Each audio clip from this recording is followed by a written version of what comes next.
வாரம் ஒரு முறை வரும் தாளம் நிகழ்ச்சியில் உங்களை மீண்டும் சந்திக்க வந்துவிட்டோம். நான் Suganthi. And I'm Malini. As always, we bring you the latest stories from recent events and activities within our Indian community. So, what do we have in store for you today?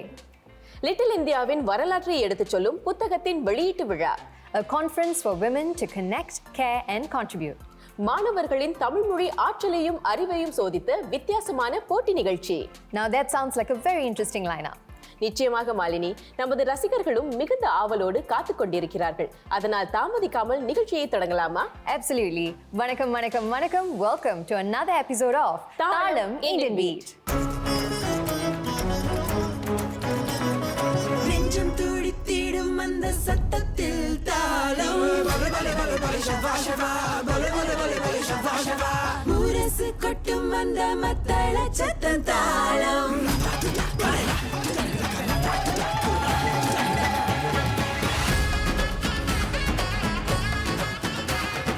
நெஞ்சம் துடித்திடும் அந்த சத்தத்தில் தாளம் முரசு கொட்டும் அந்த மத்தள சத்தம் தாளம். கடந்த காலத்தை பற்றிய ஆய்வாகவும் மனித சமூகங்கள் மற்றும் உலகத்தின் முக்கிய நிகழ்வுகளை பற்றிய பதிவாகவும் திகழ்கிறது வரலாறு. காலப்போக்கில் சமூகங்கள் எவ்வாறு மாறியுள்ளன, கடந்த கால நிகழ்வுகளால் நிகழ்காலம் எவ்வாறு வடிவமைக்கப்பட்டுள்ளது போன்ற பல கேள்விகளுக்கு பதில் அளிக்க வரலாறு முற்படுகிறது. எனவே வரலாறு என்பது கடந்த காலத்திற்கான ஒரு பதிவு என்பதையும் தாண்டி அது நமது அடையாளத்தையும் மரபுடைமையையும் பிரதிபலிக்கும் ஒரு கண்ணாடி. Well said, Suganti. I'm reminded of a line by historian David McCullough. History is a guide to navigation in perilous times. History is who we are and why we are the way we are. It is in knowing our past that we are able to make sense of our present and, more importantly, shape our future with clarity. வரலாறு பெரிய நிகழ்வுகளில் மட்டுமே வெளிப்படுத்தப்படுவதில்லை, அது வாழ்க்கையின் எளிமையான விஷயங்களிலும் அடங்கியுள்ளது. ஒரு பழைய புகைப்படம், கையால் எழுதப்பட்ட கடிதம், ஒரு தெருவின் பெயர், என் பல தலைமுறைகளாக பயன்படுத்தப்பட்டு வரும் சமையல் குறிப்பு கூட மனித சமூகங்கள் எவ்வாறு வாழ்ந்தன, செழித்தன, பரிணமித்தன என்பதை எடுத்துச் சொல்கின்றன. And this is especially true in a country like Singapore, where diverse cultures have converged and coexisted for decades. Each community carries with it a rich and unique history. When these narratives are told and preserved, they not only enrich their own communities, but also become a shared heritage for all of us. ஆனால் இந்த கதைகளை பாதுகாப்பது எளிதான விஷயமல்ல. இதற்கு அதிக முயற்சி தேவை. பரபரப்பான இன்றைய வாழ்க்கைச் சூழலின் விளைவாக முன்பிருந்த மனிதர்களையும் இடங்களையும் நிகழ்ந்த சம்பவங்களையும் மறந்து விடுவது எளிதாகிவிட்டது. அதனால்தான் இவை அனைத்தையும் புத்தகங்கள், திரைப்படங்கள் போன்ற ஊடகங்களின் மூலம் பதிவு செய்கிறோம். இவற்றை அடுத்தடுத்த தலைமுறைகளுக்கு கொண்டு சேர்க்கிறோம். In our first story for today, we bring you a special initiative that captured the spirit, history and soul of one of Singapore's most iconic cultural districts. Let's take a look. 200 ஆண்டுகால வளமான வரலாற்றை வெறும் 200 பக்கங்களுக்குள் சுருக்கிவிட முடியுமா? முடியுமென்று சொல்கிறது இந்த புத்தகம். Little India and the Singapore Indian Community Through the Ages என்ற தலைப்பில் லிட்டில் இந்தியாவின் வரலாற்றை தொகுத்துச் சொல்லும் புத்தகம் அண்மையில் அதிகாரப்பூர்வமாக வெளியிடப்பட்டது. லிட்டில் இந்தியா கடைத்தெருக்கள் நிறைந்திருக்கும் ஒரு வட்டாரம் மட்டுமல்ல, அது நமது சிங்கப்பூர் இந்திய சமூகத்தின் அடையாளம் மற்றும் கலாச்சாரத்திற்கான பிரதிபலிப்பும் கூட. அவ்வட்டாரத்திற்குள் பல வரலாற்று தகவல்கள் பொதிந்துள்ளன. அத்தகவல்களை அடுத்தடுத்த தலைமுறைகளுக்கு கொண்டு சேர்ப்பதே இப்புத்தகத்தின் முக்கிய நோக்கமாகும். வரலாறு இல்லாட்டா அடுத்த தலைமுறைக்கு என்ன நம்ம மூதாதையர்கள் என்ன செய்தார்கள்னு தெரியாமலே போய்விடும். ஆக அவர்களுக்கு கொடுக்கப்பட்ட பாதையை வகுத்து கொடுத்தால்தான் அந்த பாதையில் அவர்கள் பயணிக்க முடியும். ஸோ நம்மளுக்கு கலாச்சாரம் வலுவான கலாச்சாரம் தமிழர்களுக்கு இருக்கின்றது. சிங்கப்பூரில் தமிழர்களுக்கு ஒரு சிறந்த இடம் இருக்கின்றது. இந்த பல இன கலாச்சாரத்தில் தமிழர்களுக்கும் இந்தியர்களுக்கும் ஒரு வலுவான இடம் இருக்கின்றது என்பதை இளைஞர்கள் புரிந்து கொள்ள வேண்டும். புரிந்து கொண்டால்தான் அவர்கள் அதை முன்னெடுத்து செல்வார்கள். அதற்காகத்தான் இந்த பதிவு. இப்புத்தகத்தின் உருவாக்கத்திற்கு விரிவான ஆராய்ச்சி தேவைப்பட்டது. அரிய புகைப்படங்களை ஆதாரமாக கொண்டு வருவதிலிருந்து குரல் பதிவுகளை சேகரிப்பது வரை இப்புத்தகத்தில் இடம்பெறும் தகவல்கள் துல்லியமானவை என்பதை சரிபார்க்க நிறைய முயற்சி எடுக்கப்பட்டது. வரலாற்று ஆசிரியர்கள், சமூக தலைவர்கள், வணிகர்கள் என நிறைய ஆலோசகர்கள் புத்தகத்தின் முக்கியத்துவத்தால் உந்தப்பட்டு தங்கள் நிபுணத்துவத்தையும் வளங்களையும் எழுத்தாளருக்கு வழங்கினர். லிட்டில் இந்தியா என்னென்ன எப்படி இருந்தது, எப்படி மாறிக்கொண்டு வருகிறது, இப்போ எப்படி இருக்குது, அதுக்கு நிறைய பேர் பங்களிப்பு உண்டு. அந்த அளவில் என்னென்ன நம்ம குறிப்பு சொல்ல முடியுமோ அது குறிப்பு இந்த புத்தகத்தில் இருக்குது. People must know what the community has done and how we have achieved, where we came from and where we are today. So that is the significance of this book for me. And as a historian, I'm very attached to that kind of thinking, that kind of effort. தினசரி ஆயிரக்கணக்கான மக்கள் little இந்தியாவிற்கு செல்கிறார்கள். ஆனால் அவ்வட்டாரத்தின் பின்னணியில் இருக்கும் கதைகளை பற்றி பலருக்கு தெரிந்திருக்க வாய்ப்பில்லை. தெருக்களின் பெயர்கள், அடையாளங்கள், கட்டிடக்கலை இவ்வனைத்தையும் நமது முன்னோர்களின் வாழ்க்கை முறையுடனும் அவர்கள் ஆற்றிய பங்களிப்புடனும் ஆழமாக பின்னி பிணைந்துள்ளன. லிட்டில் இந்தியா ஒரு கலாச்சார மையம் மட்டுமல்ல, சிங்கப்பூரில் இந்திய சமூகத்தினுடைய பயணத்தை எடுத்துச் சொல்லும் ஒரு மரபுச்சாலை என்பதை நமக்கு இப்புத்தகம் நினைவூட்டுகிறது. புத்தக வெளியீட்டு விழாவின் ஒரு முக்கிய பகுதியாக இளம் மாணவர்கள் சிங்கப்பூருக்கு முதலில் வந்த இந்திய தொழிலதிபர்கள் மற்றும் வணிகர்களைப் போல ஆடை அணிந்து கதை சொல்லிகளாக பவனி வந்தனர். ஆரம்பகால லிட்டில் இந்தியாவின் கதைகளை பற்றி தாங்கள் கற்றுக்கொண்டவற்றை பார்வையாளர்களுடன் அவர்கள் பகிர்ந்து கொண்டனர். லிட்டில் இந்தியா பற்றி நான் நினைச்சிட்டேன். ட்ரேடர்ஸ் கடைகளும் பிஸ்னஸஸும் க்ரியேட் பண்ணுவாங்க. மக்கள் தேவையான பொருட்களை லிட்டில் இந்தியாவிலே வாங்கிட்டு போகலாம். லிட்டில் இந்தியாவில் எனக்கு நிறைய கதைகள் பிடிக்கும். சாரி கதை தான் எனக்கு ரொம்ப பிடிக்கும். அங்கே இருக்கிற சாரீஸ் எல்லாம் கலர்ஃபுல்லாக இருக்கும். வாழ்க்கை என்ற பயணத்தில் நாம் எங்கு செல்ல போகிறோம் என்று தெரிய வேண்டுமென்றால் முதலில் நாம் எங்கிருந்து வந்திருக்கிறோம் என்பதை புரிந்து கொள்ள வேண்டும். இது போன்ற புத்தகங்கள் இளைய தலைமுறையினருக்கு கடந்த காலத்தை பற்றி மட்டுமே கற்றுக் கொடுப்பதில்லை, எதிர்காலத்தை நோக்கி தங்களுடைய வாழ்க்கை பாதையை எவ்வாறு வடிவமைக்க முடியும் என்பதற்கான வழிகாட்டிகளாகவும் இப்படிப்பட்ட பதிவுகள் திகழ்கின்றன. ஒரு வட்டாரத்தின் வளமான பாரம்பரியத்தை கௌரவித்த புத்தக வெளியீட்டை கண்டு களித்தோம். Up next, we take you to a dynamic conference that united women from all walks of life for an inspiring day of conversations, connections and shared purpose. அதற்கு முன் ஒரு சிறு இடைவேளை.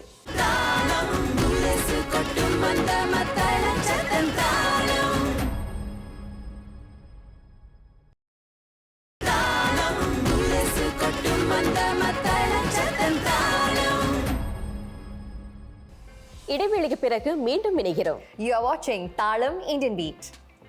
முந்தைய தலைமுறைகளோடு ஒப்பிடும்போது இன்றைய உலகில் பெண்களின் பொறுப்புகள் பெரிதும் மாறியுள்ளது. இன்று பெண்கள் சமூகத்திற்கு பங்களிப்பவர்களாக மட்டுமல்லாமல் வழிநடத்துபவர்களாகவும் மாறிவிட்டனர். அரசியல், அறிவியல், வணிகம், விளையாட்டு என்று ஆண்களின் ஆதிக்கம் அதிகம் இருந்த துறைகளில் இன்று பெண்கள் தலைமைத்துவ பொறுப்புகளை ஏற்றுக்கொள்வதையும் நாம் காண்கிறோம். Industries that once saw very few women, such as engineering, aviation, and national defense, are now seeing more and more ladies being able to rise and thrive. It's a reflection of how the world is slowly moving towards a more inclusive mindset, where a person's ability, not their gender, becomes the basis of opportunity. திறமையும் அறிவும் உண்மையான மதிப்பீடுகளாக கருதப்படும் ஒரு சமூகத்தில் நாம் இப்போது வாழ்ந்து கொண்டிருக்கிறோம். தடையின்றி தமது லட்சியங்களை நிறைவேற்றுவதற்கான சமமான வாய்ப்புகள் அனைவருக்கும் வழங்கப்படுகின்றன. அதுதான் பாலின சமத்துவம் மற்றும் சமுதாய முன்னேற்றத்திற்கான அடையாளம். While the progress is encouraging, there's still room for improvement. And it's important that such conversations continue, especially within our Indian community. பல துறைகளில் நிபுணத்துவம் அடைந்து தடைகளை தாண்டி சாதனை பெற்ற பெண்களை சந்திப்பதன் மூலமாக மற்ற பெண்கள் அவர்களுக்குள் அடங்கியிருக்கும் முழு திறமையை உணர முடியும். தாங்களும் வாழ்க்கையில் சாதிக்க முடியும் என்ற உத்வேகத்தையும் ஊக்குவிப்பையும் பெற முடியும். இதற்கு வழிவகுக்கின்ற தளங்கள் நமது சிங்கப்பூரில் ஏராளம் உள்ளன. Speaking of platforms for women empowerment, up next we take you to a remarkable event that brought together women from all walks of life in a space filled with inspiration. Let's take a look. In its continued efforts to uplift and empower Indian women, Cinda hosted the second edition of its Shinespire Conference, an initiative that has quickly established itself as a safe space for women to come together, exchange ideas, and engage in meaningful dialogue.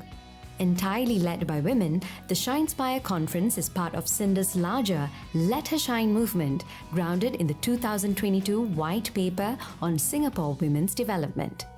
Held in conjunction with SG60, this year's event aligned with the national goal of fostering social cohesion and civic participation, while reaffirming a vital truth. When women grow stronger, so does the nation. Women form a very important part of society. And if you have strong, resilient women who are forward-looking, confident, creative, and contributing, then your society as a whole, your country as a whole, your economy as a whole becomes stronger.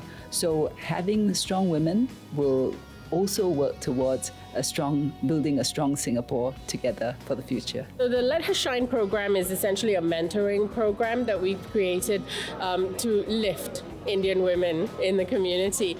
And Shinespire is our flagship event in this program, where we try and bring together women's voices, but we also try to create a platform for conversation. So we've looked at themes that are really top of mind for women across the age groups in the Indian community in Singapore. Themed Building Our Singapore Together, the conference echoed the SG60 pillars of connect, care, and contribute by weaving them into its discussions. It brought together 24 female thought leaders and captains of industry who engaged the audience through 4 panel discussions and 6 thematic talks, covering topics like change-making, personal growth, and setting healthy boundaries. The sessions offered practical insights while fostering dialogue among women from diverse walks of life. Actually, one of the reasons why they called me up here was because I not only play for the women's national team, I also play with the men's league. So I think it's important to know that just because we are women doesn't mean we are just bounded to certain criteria or certain environments just because we have been taught that. So I think it's important to know that we can break through whatever we want and whatever we set our mind to. Through engaging with the panelists, attendees gain valuable perspectives on navigating different aspects of life, learning not only from their success stories, but also from their challenges. More importantly, the sessions reinforce the idea that every woman holds unique value, and expressing this individuality is key.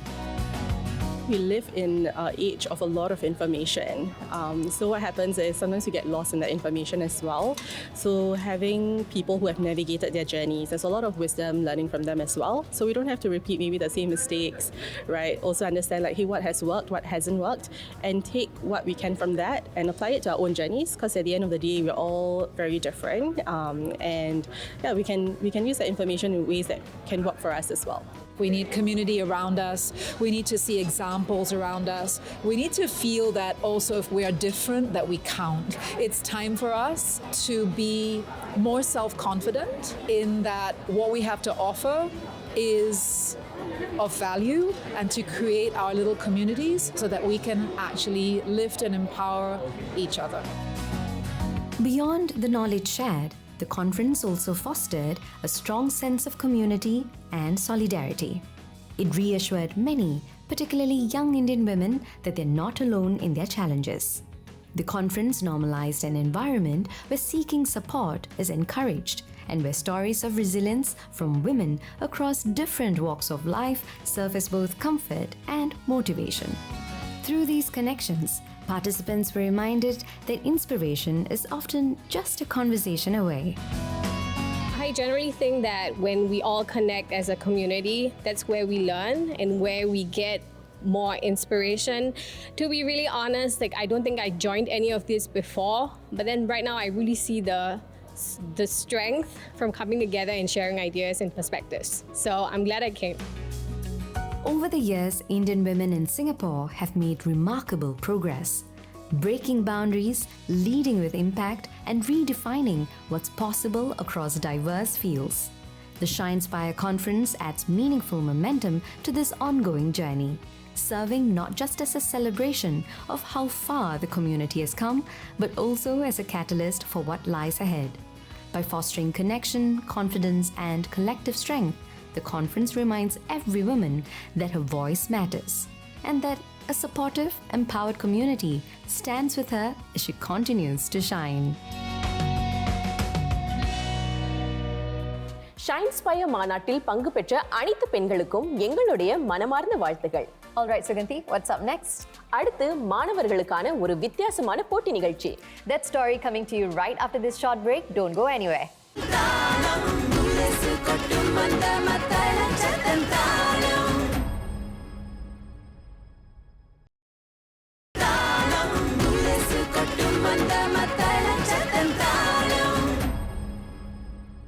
Malini, ஐம்பெரும் காப்பியங்களில் முத்தமிழ், அதாவது இயல், இசை, நாடகம் இடம்பெற்றுள்ள முதல் இலக்கிய படைப்பு எது? Is it Sivaga Sindhamani? Kundalakesi? இல்லை. Oh, I got it. Silappadigaram. சரியான பதில். Great. Now I have a question for you, Suganti. What is the largest desert in the world? இது சுலபம் தான், எல்லாருக்குமே தெரியும். சஹாரா பாலைவனம். Unfortunately, that's the wrong answer. It's the Antarctic Polar Desert. என்னது, அண்டார்டிகாவா? அங்குதானே பனிமூட்டம் நிறைந்திருக்கும். True, but technically, a desert is defined by how little precipitation it gets. And Antarctica gets very, very little, which makes it the largest desert in the world. The Sahara qualifies as the biggest hot desert though. ரசிகர்களே, இப்போது நாங்கள் ஏன் புதிர் போட்டியை போலவே ஒருவரை ஒருவர் கேள்வி கேட்கிறோம் என்று தானே யோசிக்கிறீர்கள்? Well, our next story is all about a quiz competition that puts students from tertiary institutions to the test with fascinating questions across various categories such as Tamil literature, history and even science. அந்த நிகழ்ச்சிக்கு இப்போது நாமும் செல்லலாம், வாருங்கள். ஆடல் பாடல் நாடகம் என்று மாணவர்களுக்காக பொதுவாக நடத்தப்படும் கலை சார்ந்த போட்டிகளைப் போல் இல்லாமல் தமிழ் மொழியுடனான பிணைப்பை வலுப்படுத்தும் வகையில் ஒரு போட்டி நிகழ்ச்சியை ஏற்பாடு செய்ய முடியுமா? முடியும் என்று சொல்கிறது தமிழா இளையர் அமைப்பு ஆண்டுதோறும் ஏற்பாடு செய்து வரும் தாயம். வித்தியாசமான சுற்றுகளுடன் உயர்கல்வி நிலைய மாணவர்களின் தமிழ்மொழி சார்ந்த அறிவையும் ஆற்றலையும் சோதிக்கும் புதிர்போட்டி நிகழ்ச்சிதான் தாயம். அண்மையில் மிக கோலாகலமாக திரும்பிய நிகழ்ச்சி இன்றைய இளையர்களுக்கு தமிழ்மொழியின் மீது இருக்கும் ஆர்வத்தை வெளிச்சம் போட்டு காட்டியது. எங்களோட முக்கிய நோக்கம் இளைஞர்கள் தமிழை இன்னும் வளர்க்கணும், இன்னும் நல்லா பேசணும் அப்படிங்கிறது தான். அது நல்லாவே நடந்துகிட்டு இருக்கு. பலர் தமிழ் இளைஞர்களுக்கு இது தமிழ் மேலே அக்கறை இல்லை அப்படின்னு சொல்லிக்கிட்டு வராங்க, ஆர்வம் இல்லை அப்படின்னு. அதை நான் முற்றிலும் மறுக்கிறேன். ஏன்னா இந்த தமிழாவோட கழக உறுப்பினர்களும் சரி, இந்த நிகழ்ச்சியை ஏற்படுத்தினவங்களும் சரி, முழுக்க முழுக்க தமிழ் இளைஞர்கள் மட்டும்தான். இது போன்ற மேடை ஏன் ரொம்ப முக்கியம்னா, இந்த மேடையில தான் நம்முடைய கலைகளை, நம்முடைய திறமைகளை நம்மால உணர முடியும், ஆராய முடியும் இல்லையா? என்னுடைய கலை பயணமும் இது போன்ற மேடையில தான் ஆரம்பிச்சிச்சு. அதனால இந்த மாதிரியான சிறப்பான நிகழ்ச்சிகள் இன்னும் செவ்வனே நிறைய நடக்கணும். தமிழா ஒரு சுய தமிழ் இளையர் அமைப்பாக இயங்கிக் கொண்டு வருகிறது.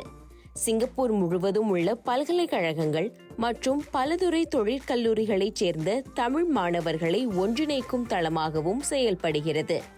இவ்வாறு வெவ்வேறு கல்வி நிலையங்களிலிருந்து மாணவர்கள் ஒன்றிணைந்து தாயம் போன்ற நிகழ்ச்சிகளுக்கு ஏற்பாடு செய்யும் போது அவர்கள் தங்களுடைய திறமைகளையும் சிந்தனைகளையும் வெளிப்படுத்த தங்களுக்கென புதிய வாய்ப்புகளை உருவாக்குகின்றனர்.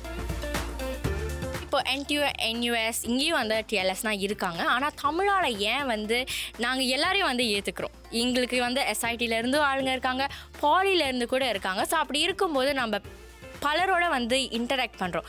ஸோ எங்களுக்கு நிறைய எக்ஸ்போஷர் கிடைக்கிது. நம்ம பள்ளிக்கூடத்தில் இருக்கும்போது நம்ம பள்ளிக்கூட மாணவர்களோட தான் வேலை செஞ்சு அவங்க எப்படி செய்கிறாங்க அப்படின்னு பார்க்க முடியுது. ஆனால் இப்படி வெளியே வந்தோடனே எல்லோரும் வெவ்வேறு விதத்தில் வேலை செய்கிறாங்க இல்லையா? வெவ்வேறு விதத்தில் அவங்களோட திறமைகளை காட்டுறாங்க. அந்தந்த திறமைகளை எப்படி நம்ம இன்னும் மேம்படுத்தி அதை வெளியாக்கலாம், அதை எப்படி காட்டலான்னு இந்த மாதிரி ஒரு இடத்துல வரும்போது இன்னும் நிறையா ஆப்பர்ச்சுனிட்டிஸ் கிடைக்கிது. தமிழ் இலக்கியம், கலைகள், பாரம்பரியம், பொது அறிவு என 4 பிரிவுகளில் பங்கேற்பாளர்கள் சோதிக்கப்பட்டனர். கேள்விகள் கடினமாகவும் போட்டித்தன்மை அதிகமாகவும் இருந்த போதிலும் இதுவரை தமிழ் மொழியை பற்றி அறியாத பல தகவல்களை சுவாரஸ்யமான முறையில் கற்றுக்கொண்டதாக தெரிவித்தனர் மாணவர்கள். போட்டி வந்து நிச்சயமாகவே நான் உண்மையை சொல்லணும்னா வந்து ரொம்ப சுவாரஸ்யமாக இருந்ததுன்னு சொல்லுவேன். அந்த கடினத்தன்மை வந்து சுவாரஸ்யமான விதத்தில் இருந்தது. போட்டியாளர்களை வந்து ஃபீல் பேட் பண்ண வைக்காமல் அவங்களுக்கு வந்து சுவாரஸ்யம் தன்மையாக ஒவ்வொரு சுற்றுலையுமே வந்து அந்த ஸ்பின் த வீலை வந்து மாற்றிக்கிட்டே இருந்தாங்கல்ல. அதனால் அந்த சுவாரஸ்யத்தன்மை வந்து ரொம்பவே அற்புதமாக இருந்தது. இந்த மாதிரி போட்டி இருந்தால் தான் மாணவர்கள் தமிழ் மேலே ஒரு பற்று வரும், நல்லா கற்றுப்பாங்கன்னு நான் நினைக்கிறேன். அதனால தான் ரொம்ப முக்கியம் இந்த மாதிரி போட்டி. இந்த தடவை நாங்கள் வந்து இறுதி சுற்றுக்கு தேர்ந்தெடுக்கும் போது வந்து நிறைய கற்றுக்கிட்டேன். அதாவது வந்து தமிழ் பற்றின புது புது விஷயங்களை நான் வந்து கற்றுக்கிட்டேன். அதனால் இந்த அனுபவம் வந்து ரொம்ப நல்லா இருந்துச்சு. மொத்தமாக தெரியாத நிறையா விஷயங்கள் கற்றுக்கிட்டேன் மற்ற போட்டியாளர்கள் விளையாடும் போது. அதனால் எனக்கே இப்பெல்லாம் இருக்குதான்னு ஒரு ஆச்சரியமாக இருந்தது. உயர்நிலை பள்ளி மற்றும் தொடக்க கல்லூரிக்கு பிறகு கல்வி நிலையங்களில் தாய்மொழி ஒரு கட்டாய பாடமாக கற்கப்படுவதில்லை. இத்தகைய சூழலில் மாணவர்கள் தொடர்ந்து தமிழ் மொழியில் சிந்திக்கவும் உரையாடவும் தாயம் போன்ற நிகழ்ச்சிகள் பெரும் பங்கை வகிக்கின்றன. வகுப்பறையையும் தாண்டி தமிழ் மொழியின் பயன்பாட்டை தமது அன்றாட வாழ்க்கையில் இணைத்துக் கொள்ளவும் அவை மாணவர்களுக்கு துணை புரிகின்றன. பல மாணவர்களுக்கு இதை பற்றிலாம் நிறையவே தெரியாமல் இருக்குது. 50 காப்பியங்களாலும் எல்லாமே தெரியாமல் இருக்குது பல மாணவர்களுக்கு. அதனால் இந்த மாதிரி போட்டிலாம் வரும்போது தமிழோட மகிமைகளை வந்து அவங்க புரிஞ்சுக்கிறாங்க.